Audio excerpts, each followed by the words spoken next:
پھر مجھے جہنم کے دوسرے گڈھے میں لے جایا گیا جو بہت بڑا تھا، اس میں بھی وہی سب کچھ تھا، آگ، چیخیں، رونا، معافی مانگنا۔ اس گڈھے میں صرف عورتیں ہی موجود تھی جو سخت عذاب جھیل رہی تھی۔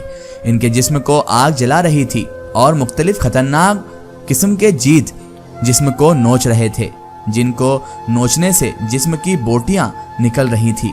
ان کی مافیا اور چیخو پکار تھی، ہم پر رحم کھایا جائے، ہمیں آخری بار دنیا میں واپس بھیجو، خدا کی قسم کبھی گھر سے نہیں نکلیں گی، کبھی غیر محرم کو نہیں دیکھیں گی، ہر وقت عبادت میں رہیں گی، اپنا جسم ڈھک چھپا کر پردے میں رکھیں گے، کبھی اپنے جسم کی نمائش نہیں کریں گے۔ یہ سب کیا کہہ رہی ہیں؟ میں نے سوال کیا اس فرشتے سے۔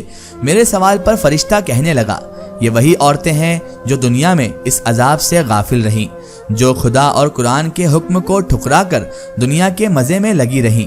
ان عورتوں نے اپنے جسم پر اپنی مرضی چلائی، انہوں نے اپنے جسم کو پردے میں نہیں رکھا، انہوں نے قرآن کے حکم کو چھوڑ کر نامحرم مردوں کے کندھوں سے کندھے ملائے اور اسی بات کو ترجیح دی کہ عورتیں مردوں کے جیسے رہ سکتی ہیں، عورتیں بھی بے پردہ رہیں گی۔ انہوں نے دولت اور شہرت کی خاطر اپنا جسم بیچا، اپنے آپ کو نامحرم مردوں کی نظروں میں لائی۔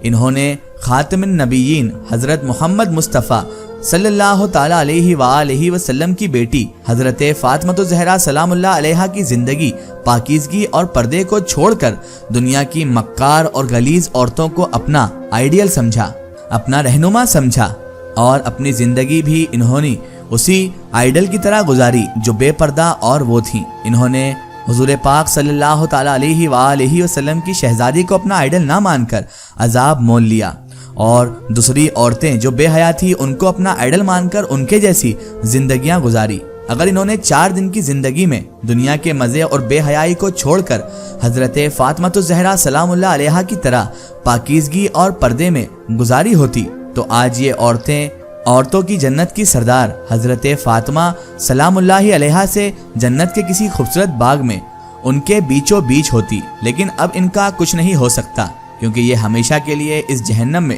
ڈال دی گئی ہیں۔ پھر اسی کے ساتھ ایک اور چھوٹا گڈھا تھا جس میں بھی صرف عورتیں ہی عورتیں تھیں، لیکن ان پر عذاب میں کچھ نرمی تھی۔ میرے پوچھنے پر فرشتے نے جواب دیا، مجھے یہی جواب ملا، یہ وہ عورتیں ہیں جنہوں نے ساری زندگی اپنے جسموں کو نامحرم سے چھپانے کی پوری کوشش کی اور اپنی نظروں کو نامحرم سے ہٹائے رکھا۔ ان پر عذاب میں کمی اس لیے ہے کیونکہ ان کے گناہ بہت چھوٹے ہیں۔ ان کے گناہ ہیں شوہر کی نافرمانی، اپنی اولاد کو دین کی تربیت پر زور نہ دینا، خاص اپنی بیٹیوں کو حیا اور پردہ نہ سکھانا جیسے گناہ ان پر بھاری پڑ رہے ہیں۔ یہ اپنے حصے کی سزا کاٹ کر آزاد ہو جائیں گی۔ جہنم میں عورتوں کی تعداد زیادہ تھی، سب کو عذاب میں دیکھ کر دل لرز رہا تھا۔ پھر ایک جگہ پہنچے جہاں پر سخت خوفناک عذاب دیا جا رہا تھا۔ انہیں ایک جگہ کھڑا کر کے آگ کی موٹی اور تلوار سے تیز کیل ان کی آنکھوں میں ٹھوکی جا رہی تھی۔ وہ کیل ان کی آنکھوں سے ہو کر پچھلی طرف سے نکل رہی تھی۔ ان کی آنکھوں میں بڑا سوراخ بن رہا تھا، وہ درد سے چیخ رہی تھی۔ ان کی چیخیں پورے جہنم میں سنی جا رہی تھی۔ ایسا عذاب انہیں بار بار دیا جا رہا تھا۔ ان کا جسم آگ سے جل کر بھسم ہو چکا تھا، پھر بھی وہ عذاب کاٹ رہے تھے۔ فرشتے کہنے لگا، یہ وہ بدبخت ہیں جنہوں نے اچھے کام تو کیے ہیں مگر خدا کے منع کرنے کے باوجود نامحرم کو جی بھر کر اور ہوس سے دیکھتے رہے۔ انہیں معلوم تھا نامحرم کو دیکھنا بڑا گناہ ہے، پھر بھی یہ دیکھتے رہے، ان سے باتیں کی، ان کی ہنسی مذاق، اور آج یہ چیخ رہی ہیں، ہمیں چھوڑا جائے۔ ہمیں معلوم نہیں تھا کہ نامحرم کو دیکھ کر اتنی بڑی سزا ملے گی، لیکن آج ان پر کوئی رحم نہیں کھایا جائے گا کیونکہ دنیا میں انہوں نے خدا کے حکم کو نہیں سنا، تو آج خدا بھی ان کی منت کو نہیں سننے والا۔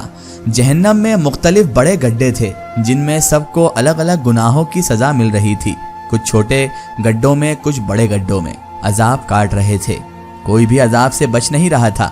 پھر فرشتے کہنے لگتا ہے، یہاں وہ لوگ بھی ہیں جنہوں نے دنیا میں بہت اچھے کام کیے، نمازیں پڑھی، کبیرہ گناہوں سے بچے رہے، لیکن جھوٹ بولنا، منافقت، ریاکاری، حسد، غیبت، دل میں برائی رکھنا جیسے چھوٹے پرسخت عذاب والے گناہوں سے نہیں بچے۔